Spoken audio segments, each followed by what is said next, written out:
What if the very thing that sets you apart is the key to everything you're striving for? Welcome to Uncommon Edge, the podcast for those who are done with the ordinary and ready to own what makes them different. I'm DJ Neuman, and if you're here, it's because you know you're built for more. You're uncommon by design, ready to break boundaries and build a life of purpose, success, and impact. Each week, we'll dive into hard-hitting strategies, raw stories from the trenches, and the tools that will sharpen your edge.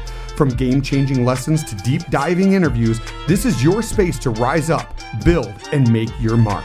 Whether you're growing a business, dreaming of starting one, or looking to level up in life, you'll leave each episode with insights and inspiration to make it happen. You weren't designed to blend in, you were designed to stand out. So if you're ready to defy the norm and bring out your best, let's dive in, get to work. Your journey to owning your uncommon edge starts now. Hey, welcome back. It's DJ Neuman, and you're listening to The Uncommon Edge. If you've ever had a day or even a whole season where nothing seems to go right, this one's for you. This episode is about failure, frustration, and how the fight you're in right now might just be the sharpening stone for your edge. And real quick, if you know someone with an uncommon edge, someone who's building something special or has a story the world needs to hear, send them to uncommonedgepodcast.com, scroll to the bottom, and apply to be on the show. Now, I want to tell you about this one time everything went wrong. Let me tell you, it was like, have you ever seen that movie, A Christmas Story? I'm sure you have by now. It's a classic. But remember the dad versus the furnace moment? And everything was broken. You could hear the screams and the swearing and the sweating and all this stuff coming from the basement. He'd come up all dirty.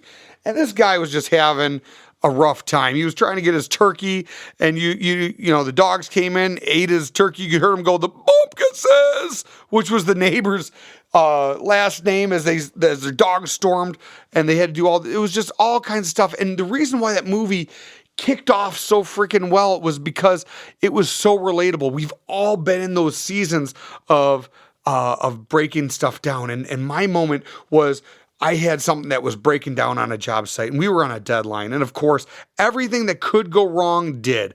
The people around me saying like, "Hey, just let it go." And someone was saying, "Just call somebody," or, "Hey, it's not worth it. There's always tomorrow. Don't worry about it."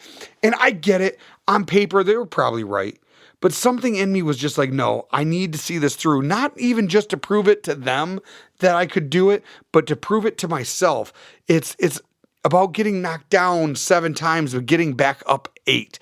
And most of us end up failing because we're giving up when we're like 3 feet from gold. You're almost there. And that feeling of almost being there is something that keeps me driving forward. And every time I thought I had it, something else would break.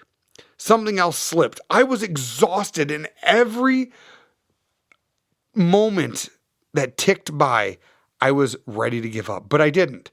And I stayed on the fight, and at the end, when I was about to say, forget it, boom, breakthrough right there. And the crazy part is, once I got it going, everybody that was sitting there telling me to quit, the whole thing changed in 60 seconds flat. The people who were telling me to give up were the first ones to clap when it worked. They were saying, "Oh, I knew you could do it. Oh, yeah, you had it the whole time." You know what? That whole experience taught me something, that most people aren't against you. They just don't have the same vision as you. And when you're failing forward, don't expect applause, expect resistance. That is a huge lesson. But failure isn't the end. It's actually your edge. See, failure gets a bad rap. We act like it's a full stop when actually it's just a comma. It's a pause, a moment to ask, what is this actually trying to teach me? Every failure has its feedback baked in, but you have to be willing to listen and be listening to all the different feedbacks that's coming through the sensory overloads that you're feeling, how you're responding to the failure, how you're responding to the critics, and how everything around you is actually happening. So let me ask you something. Are you learning from your losses, or are you just labeling them as such? Are you using failure as a sharpening stone or as an excuse to quit?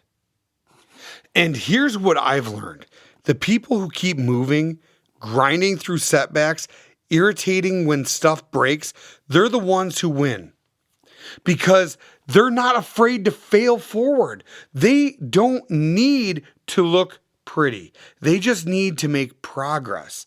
And I know it's easier said than done, especially when the people around you don't get it. But I'm telling you here, as I'm standing here, that is where all the magic happens. That's where all the juice flows. And there is no sweeter victory than finally achieving success after multiple failures. Most people that have massive success really have failed more times than the average person's ever tried. And that's the whole point of being uncommon, is you are the rare person who's willing to make those sacrifices, willing to make those things happen, to knock those things out of the park by first failing. I've never met a successful person ever that hasn't had major setbacks or major failures or frustrations or people not understanding their visions and all these different things that are happening. But at the end of the day, you need to keep grinding, even when it's quiet.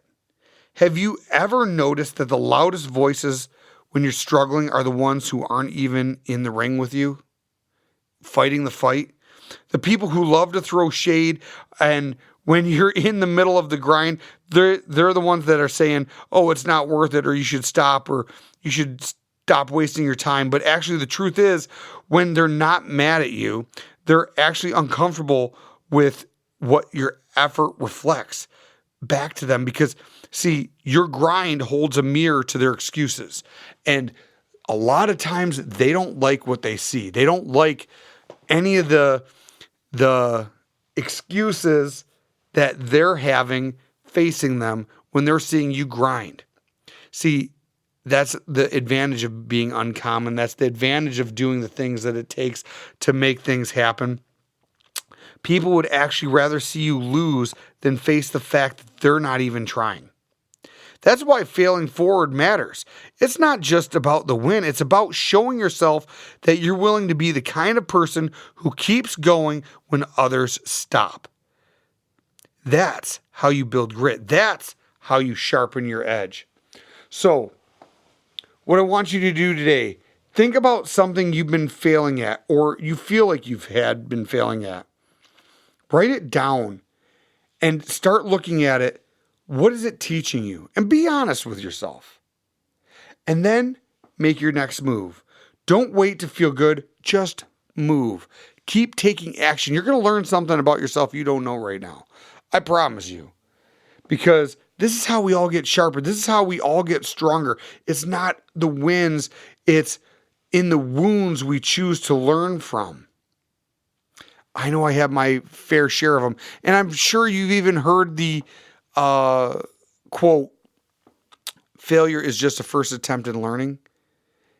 It's 100% accurate, because this is how we get sharper. This is how we get stronger.